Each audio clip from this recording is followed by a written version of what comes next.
fucking wind's a fucking pain in your fucking ass, bro.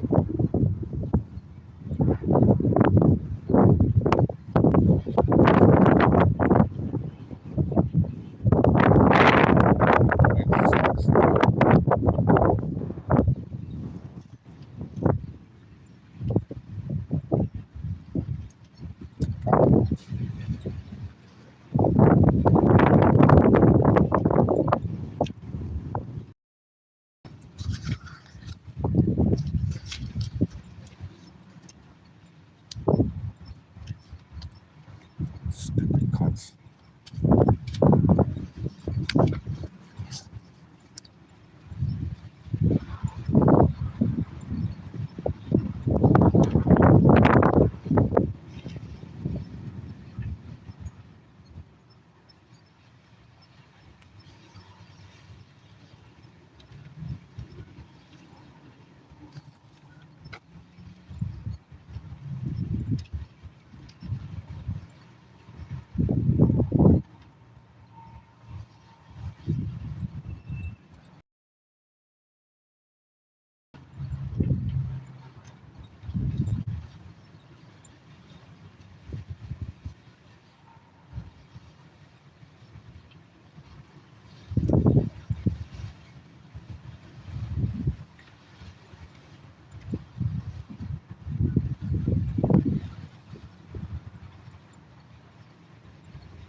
Fucking wind, man.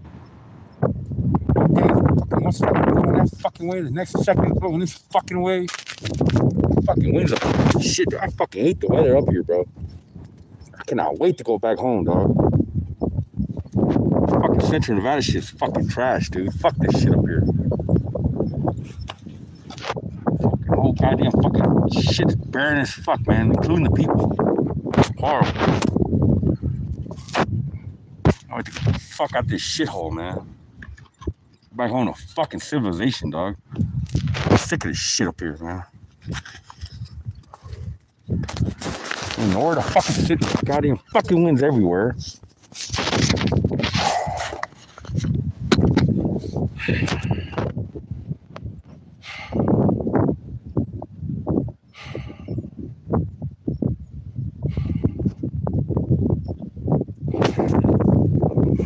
I'm gonna set this phone down because this shit's fucking irritating the fuck out of me. Fucking faggot ass phone, man.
Not talking. He's waiting for his jackass to leave, man. He always comes, does his fucking laps around here. All of a sudden, says I've been staying here.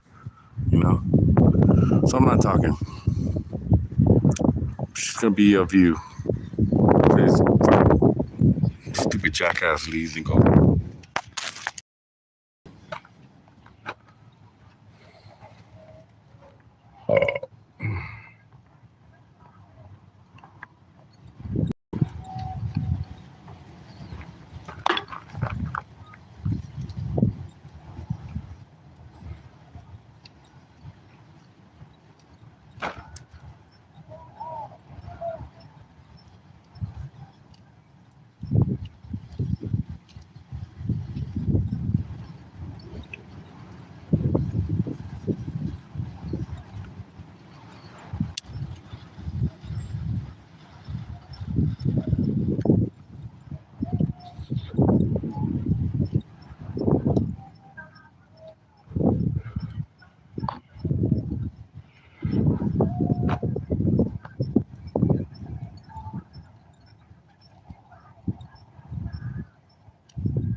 waiting on that some bitch to leave. And I'll start talking again, but that guy's super judgmental, bro, since he's been walking his fucking track. Which has only been a recent late, you know.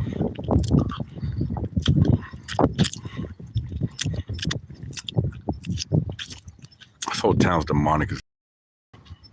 But I'm not gonna talk until this guy leaves. So I'm just gonna set it down and it's gonna be here.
I fucking hate Central Valley.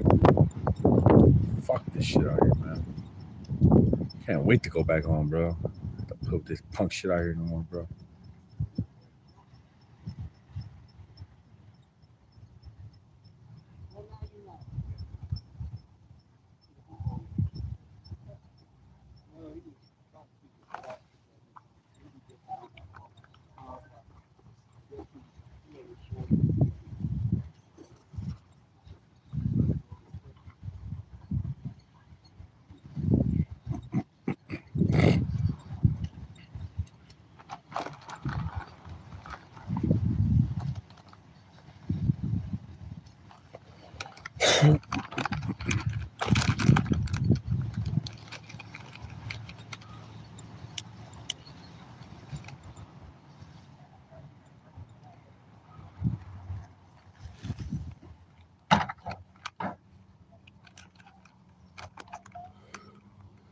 Just fucking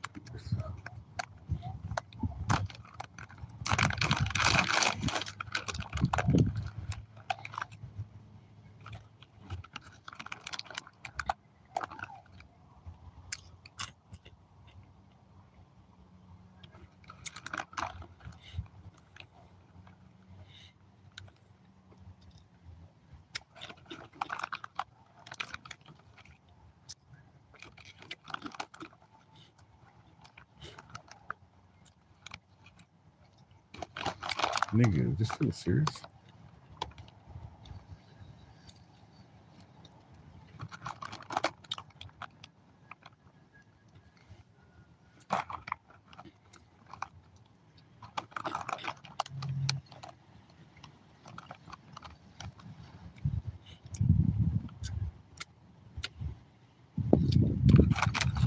So sick of this cunt.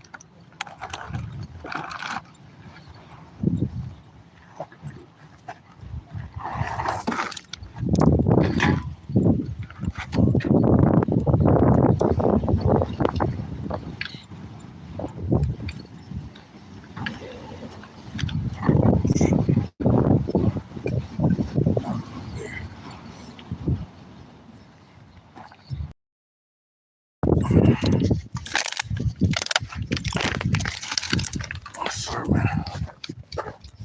these fake motherfuckers are getting my fucking nervous, man.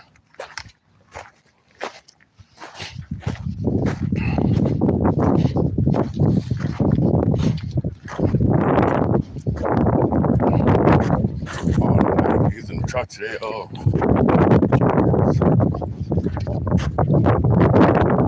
Sick these people are. Can't wait to go back home. I dislike people so much, like I hate these fucking Central Nevada people.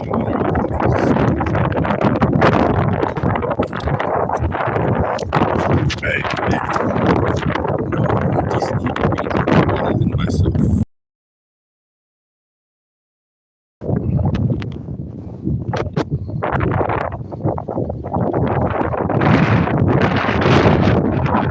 This fucking window here is just fucking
okay, that's not even a 4x4 going. It's a sports car. It's like a Camaro or fucking like a Dodge or something, but there ain't no truck going up there, bro. That's crazy.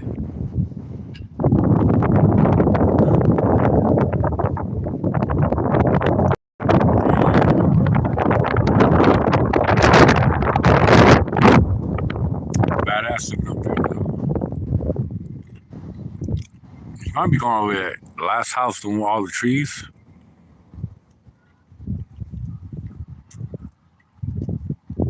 Damn. That's nice.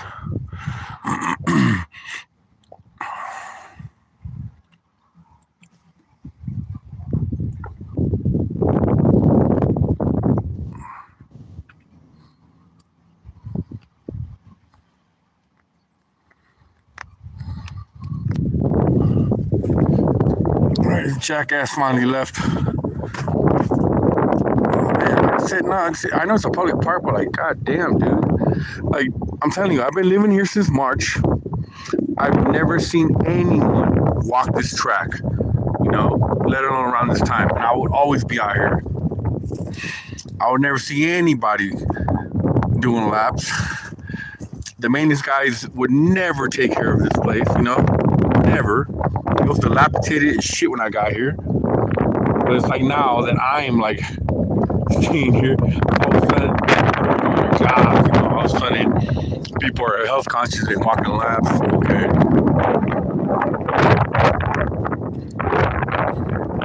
Anyways, this should be enough charge for now. Charge up my phone back to 100. And then I'm gonna try to keep this live stream going. If not this same consecutive one, when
out of the wind a little bit, and now I can talk because that fucking jogger is gone. You know, fucking dickhead. That dude's only been coming since I've been staying here, staying out the wind, you know, out the cold.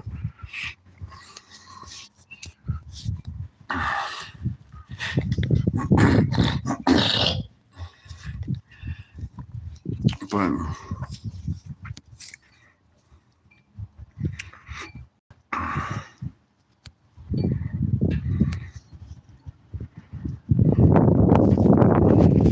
anyways,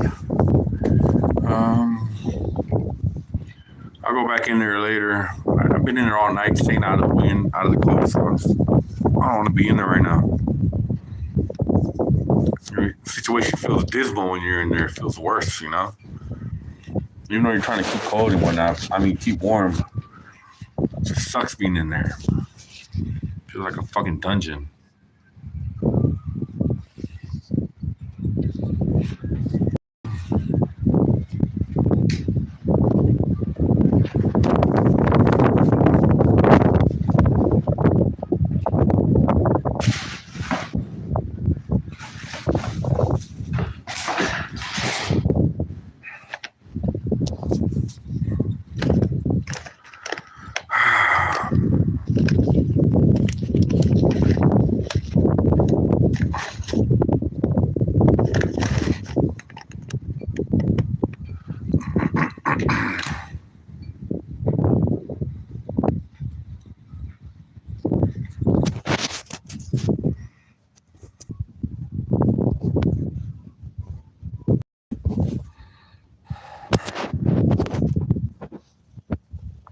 iHeartRadio, and you can trust me, this isn't just another weight loss clinic. I know that because it's where I lost weight safely with real medical support. GLP-1 medications, you can see them everywhere online right now. But the truth is, your health shouldn't be a VIP.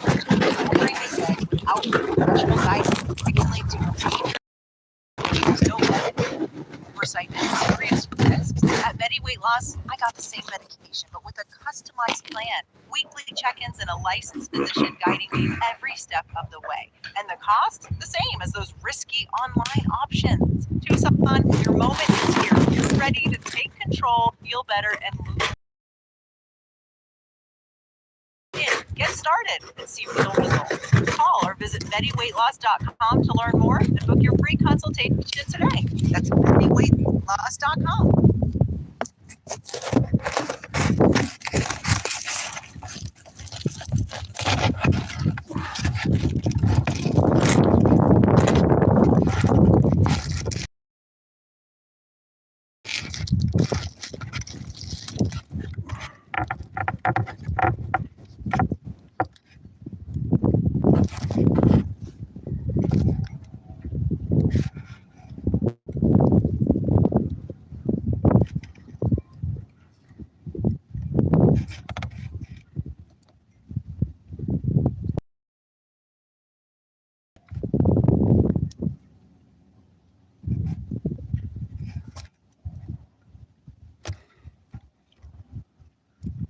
It's so fucking annoying when shit don't fucking work, bro.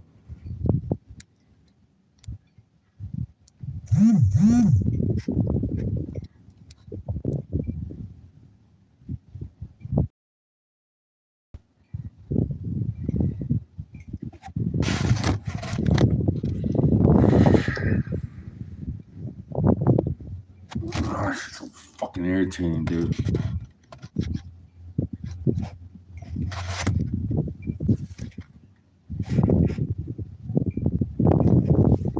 Fucking worthless piece of shit, dude.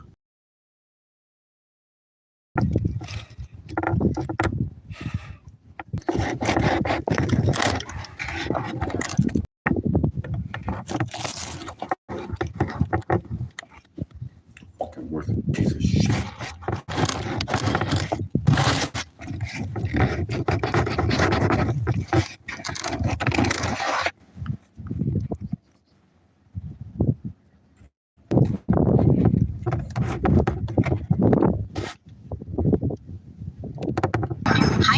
I hope you're having a wonderful day today. My name is Bailey Sarian, and I'd like to welcome you to a podcast, Dark History. Here, we believe history does not have to be boring.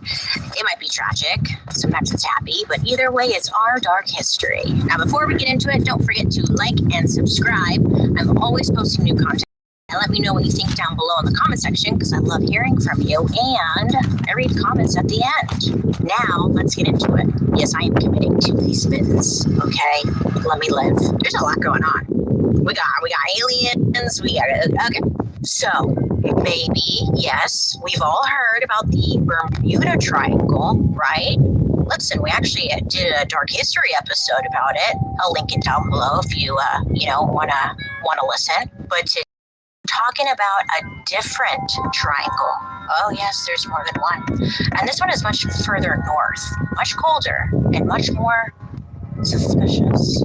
Now, to compare the two triangles, about 900 people have gone missing in the Bermuda Triangle in over like a 200-year period. But in the Alaska Triangle, that many people go missing not every 200 years, but every 2 years. What? Yeah, I don't even know why we've been talking about the Bermuda Triangle. The Alaska Triangle, something's going on. I'm talking about an area of land that covers 300,000 to 400,000 square miles from Barrow, also known as Utqiagvik, to Juneau, down near the coast. It's a big area. This specific area is bigger than California and almost the size of Texas. And, this area itself is like one big obstacle course. In the triangle area is the Alaska Range of Mountains, which is home to the tallest mountain in North America, Mount McKinley. Then there's glaciers, which I always thought a glacier was an iceberg.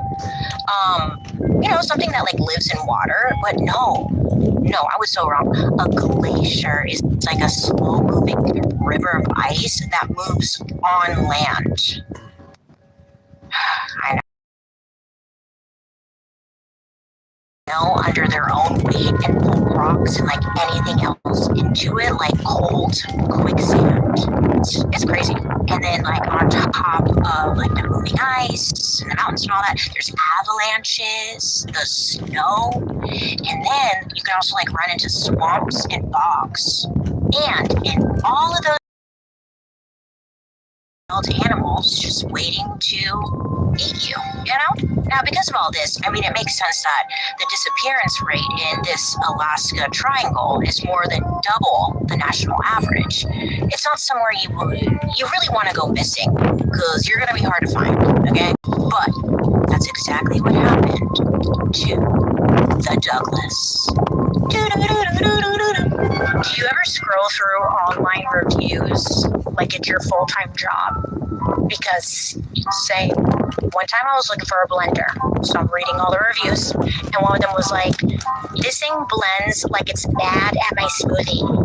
And I was like, sold. When I'm shopping online, reviews are everything. I depend on all my purchases, okay? And if you're running an online business, you already know customer reviews can make or break you. And that's why you need ShipStation. ShipStation isn't just about shipping, it's about fulfillment excellence. Like, yes, it prints labels, but it also automates your entire shipping process, compares rates across over 200 carriers, and gives you a beautiful, simple dashboard to manage everything in one place. There's a reason why successful businesses use ShipStation, whether you're selling handmade candles or haunted Victorian dolls. I see you, and I love that for you. ShipStation connects you with over 400 stores, carriers to centralize your business and make sure your orders go out fast, accurately, and with way less stress. So yeah, next time someone's reading reviews on your store, imagine them saying wow, it ships so fast. I felt like it was incredible, Superman just flew it here and shipped it. Wow. That's the kind of 5-star magic ShipStation helps create. Wow your customers and get rave reviews with cheaper, faster, and better shipping. Upgrade to ShipStation today to get a 60-day free trial at shipstation.com/darkhistory.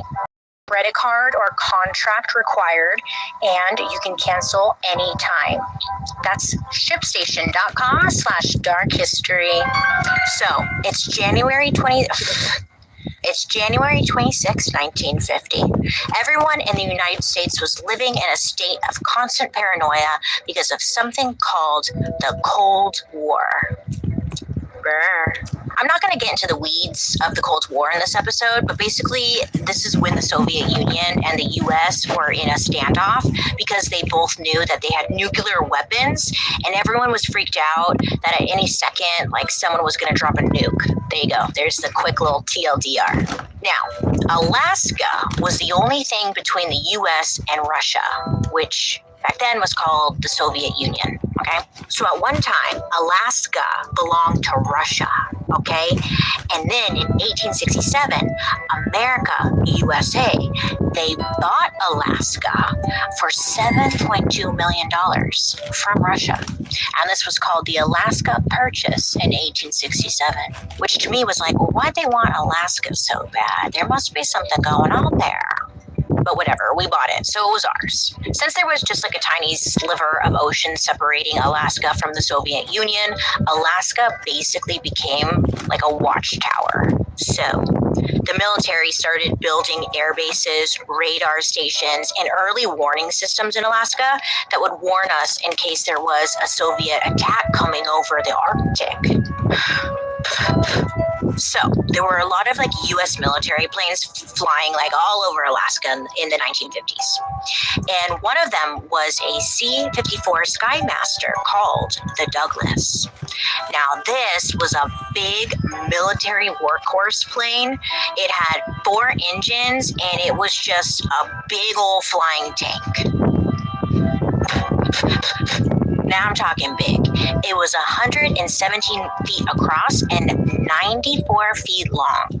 On January 26, the Douglas was scheduled to fly from an Air Force base in Anchorage, Alaska, all the way down to Falls, Montana. So, holy shit. On this plane, there were 8 crew members, 34 military servicemen, and 2 civilians, a woman named Joyce Espy and her baby Victor. So in total, there were 44 people on this plane. Now, going from Anchorage to Montana was not like a quick and easy flight. The flight path was known to be long and pretty dangerous. So, good luck. The Douglas was supposed to take off in the morning, but one of its engines needed repairs, so they had to delay it a bit. And then finally at 1 p.m., the plane takes off. Now, it was said to be a beautiful day in Alaska. It was minus 25 degrees, so perfect. And for the first 2 hours, everything's going good. At 3:09 p.m. local time, around 2 hours after takeoff, the Douglas made a routine report. Over this place, just checking in. Goodbye. They said they were flying at 10,000 feet over the small town of Snag in Yukon. Snag. Anyways, and they expected to reach the next radio station at Ishukik in Yukon in about 30 minutes, and then they would check in again. We're in Ishukik. So everyone's kind of waiting around, and that next check-in never came in, and no one heard from the Douglas again. But still, it was an industrial military plane. Still expected them to land. It was okay, maybe they're still gonna land. But when the Douglas doesn't show up in Montana, people start to panic. The military launched Operation Mike, which was named after the pilot, Lieutenant Mike Tissick. Now, this was a serious manhunt. They had 85 aircrafts and 7,000 troops in the area looking night and day for the plane, the crew, any sign of the Douglas. But, they're searching and searching, and they find nothing. No debris, no signal, no smoke, nothing. Just dead silence. By February 20th, just 24 5 days after the Douglas vanished, they shut the search down. Now, the families were told that their loved ones were presumed dead. And yeah, I mean, they had no answers. All 44 people on board, 34 servicemen and 8 crew members were never seen or heard from again. And like their poor families were left with zero closure. The only explanation was that the plane vanished, you know? But how does like a big plane like that just vanish into thin air? Well, in 2012, relatives of the people lost on the Douglas came together and petitioned the U.S. government to reopen the search using modern technology. But they wouldn't unless, quote, significant new evidence. These fluffies, man, they are getting me. They are getting me good. So the organizers set up a Facebook page called Operation Mike, where to this day, they still fight to get the case reopened and answers for the families. Now, the craziest thing to me is that at this point, it's been over 70 years and no wreckage has ever turned up from the Douglas. And again, we are talking about like some huge plane, okay? So a big plane, not like a little helicopter. Was it David Copperfield, the magician, who like made one of like the pyramids disappear or something? Maybe he was involved. Because it's like giving that. Like, how did he do that? Was it a pyramid?